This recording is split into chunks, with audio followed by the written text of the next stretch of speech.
No dia 2 de junho de 1997, alunos do último ano da Napa High School visitaram o Waterworld, Estados Unidos, em Concord, Califórnia. Era a viagem de fim de ano deles, e para muitos foi um marco significativo. A última vez em que todos poderiam passar um tempo juntos antes de seguirem para a faculdade, o trabalho e suas vidas adultas. No entanto, devido a uma brincadeira que deu errado, o dia acabaria sendo significativo para centenas de pessoas de uma forma totalmente diferente e mortal. O Waterworld, Estados Unidos, foi inaugurado em 1995 com várias atrações e brinquedos, incluindo o rio lento mais longo do norte da Califórnia e a única grande piscina de ondas da região.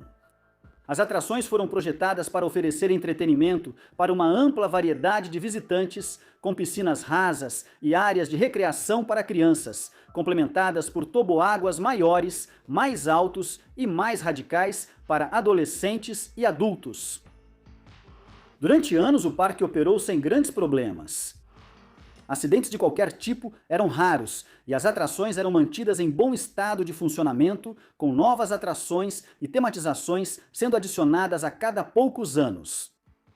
O parque ganhou reputação como um excelente passeio, especialmente quando complementado pelo seu parque irmão nas proximidades, o Waterworld Sacramento, e pelo parque temático de vida selvagem, o Marine World África, Estados Unidos.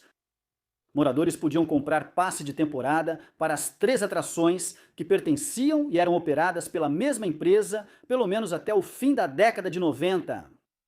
Havia muitos motivos para recomendar o Waterworld, Estados Unidos, e talvez por isso, em 1997, ele foi escolhido como o local para uma viagem anual de fim de ano dos formandos da Napa High, uma escola a cerca de 1 hora ao norte do parque. Todos os anos, os formandos faziam uma viagem de turma, e quase sempre era para um parque aquático. Nos anos anteriores, eles tinham visitado os toboáguas de Manteco, mas em 1997 foi decidido que naquele ano a viagem seria para o Waterworld, Estados Unidos. Ao longo de muitas viagens de fim de ano consecutivas, surgiu uma tradição entre os alunos.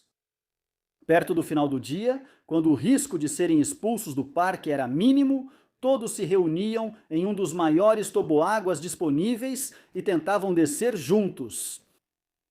Para fazer isso, um aluno entrava no toboágua, mas rapidamente se apoiava nas laterais e se segurava, bloqueando o escorregador. Assim, amigos podiam entrar no toboágua depois e alcançá-los. Cada vez mais alunos entravam no toboágua até que aqueles na frente se soltavam e todo o grupo descia junto. O resultado final era uma descida caótica e emocionante, cercado de amigos e com um grande splash no final. Os alunos da Napa High chamavam essa prática de clogging e em 1997 ela já havia se tornado uma tradição um pouco competitiva. Cada turma de alunos do último ano tentava entupir um toboágua com mais pessoas do que a turma anterior, sendo que o recorde em 1996, estabelecido no Manteca Water Slides, foi de mais de 60 alunos em um único toboágua ao mesmo tempo. Os professores e acompanhantes sabiam dessa tradição e, mesmo sem aprová-la, deixavam claro aos alunos que não haveria punição. Isso era visto como uma pegadinha contra as regras, mas essencialmente uma diversão inofensiva. Os adultos que supervisionavam a viagem de fim de ano preferiam tolerar isso do que estragar a excursão tentando proibir. O dia 2 de junho de 1997 foi relativamente tranquilo no Waterworld, Estados Unidos, mas o clima estava quente e agradável, e os alunos da Napa High aproveitaram um excelente dia de diversão e relaxamento com seus amigos. Durante o dia, houve algumas conversas sobre entupir um toboágua, mas era geralmente aceito que isso só seria feito no fim da estadia da escola no parque, para minimizar o risco de alguém ser expulso. Assim, quando um anúncio foi feito por volta das 14h30, pedindo para os alunos da Napa High começarem a retornar para seus ônibus, dezenas deles foram em direção ao complexo de toboáguas Bansai Pipeline. Essa torre de 40 metros ou 131 pés de altura tinha 4 toboáguas de intensidades variadas.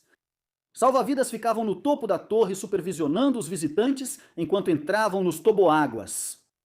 Vários estudantes forçaram passagem por um salva-vidas e entraram juntos em um dos toboáguas, antes de rapidamente interromperem a descida, se apoiando nas laterais do escorregador de fibra de vidro. Os amigos deles vieram depois, se aglomerando atrás. A princípio, era uma atividade alegre e comemorativa. Esses eram amigos que estudaram juntos por anos. Eles estavam extasiados por participarem de uma última e gloriosa pegadinha antes do fim. Mais alunos se juntaram, forçando passagem pelo salva-vidas no alto da torre. O salva-vidas apitou e gritou para os estudantes não bloquearem o escorregador, dizendo que era perigoso fazer isso. Os estudantes ignoraram esse aviso, fazendo com que o salva-vidas pegasse o rádio e começasse a chamar a segurança do parque. Quando cerca de 30 pessoas já tinham entrado no escorregador, ouviu-se um forte estalo. A fibra de vidro do escorregador se rompeu. Os parafusos que o prendiam aos suportes se soltaram através do rasgo e toda uma seção do escorregador, a parte mais carregada do escorregador, se abriu como um alçapão. Dezenas de estudantes despencaram ao chão lá embaixo, caindo sobre o concreto exposto ou em canteiros de flores. Alguns deles bateram nos suportes do escorregador durante a queda. Alguns conseguiram se segurar por alguns breves segundos antes de também caírem.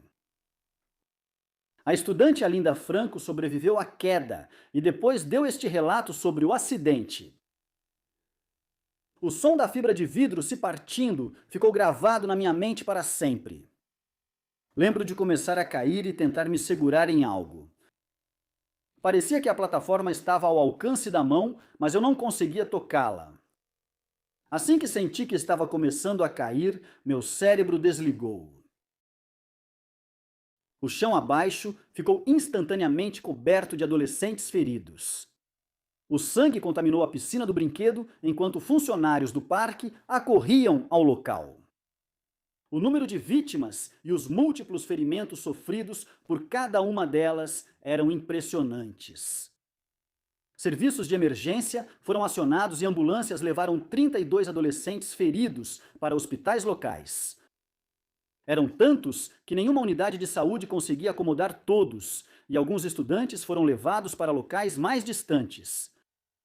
O diretor da Napa High, Lars Christensen, foi informado e imediatamente dirigiu até o parque. Ele chegou e viu a estrada bloqueada, liberada só para veículos de emergência. Ele precisou deixar o carro na beira da rodovia próxima e correr até o parque. Quando chegou lá, ficou chocado ao ver que havia tantas vítimas que os estudantes ainda aguardavam transporte para o hospital, mesmo 1 hora após o acidente. Ele ficou ainda mais chocado quando os policiais no local pediram para que ele identificasse um corpo.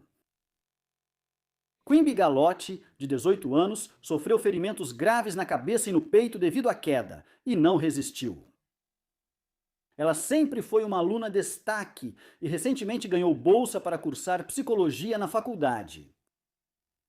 Nas semanas antes da viagem, ela disse a amigos e familiares que não se sentia pronta para sair do ensino médio. Agora, ela nunca estaria pronta. Após o acidente, uma investigação foi iniciada. Alguns especularam defeito na construção do escorregador, mas ao final foi comprovado que a atração era segura se usada corretamente. Ele foi construído para ser utilizado por uma pessoa de cada vez, mas foi projetado com tolerâncias que permitiam suportar o peso de 10 pessoas se necessário. No entanto, com mais de 30 alunos espremidos no escorregador ao mesmo tempo, ele foi levado além dos seus limites e quebrou. A turma do último ano da Napa High manteve a tradição de entupir o toboágua, confiantes, pois nada havia ocorrido em anos anteriores. Em anos anteriores, porém, a viagem da turma foi ao Manteca Water Slides, parque com muitos escorregadores construídos nas encostas das colinas, o que significava que eles não desabariam em hipótese alguma. Apesar de não ter sido considerada culpada, a Waterworld Estados Unidos pagou cerca de 4 milhões de dólares em acordos para encerrar os processos judiciais contra o parque. O complexo de toboáguas Bonsai Pipeline ficou fechado por quase um ano antes de ser reconstruído, rebatizado e reaberto. A turma de formandos de 1997 da Napa High realizou a cerimônia de formatura conforme o planejado, mesmo com muitos alunos presentes gravemente feridos.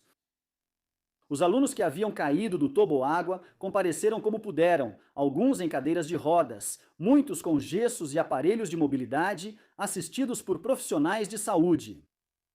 Quase todos os alunos feridos conseguiram comparecer, e a cerimônia foi, para todos eles, uma forma sóbria, mas emocionante, de encerrar o tempo no ensino médio e seguir para a vida adulta. Muitos sobreviventes ficaram com lesões que nunca se curaram completamente, ou que levaram anos ou décadas para se recuperar.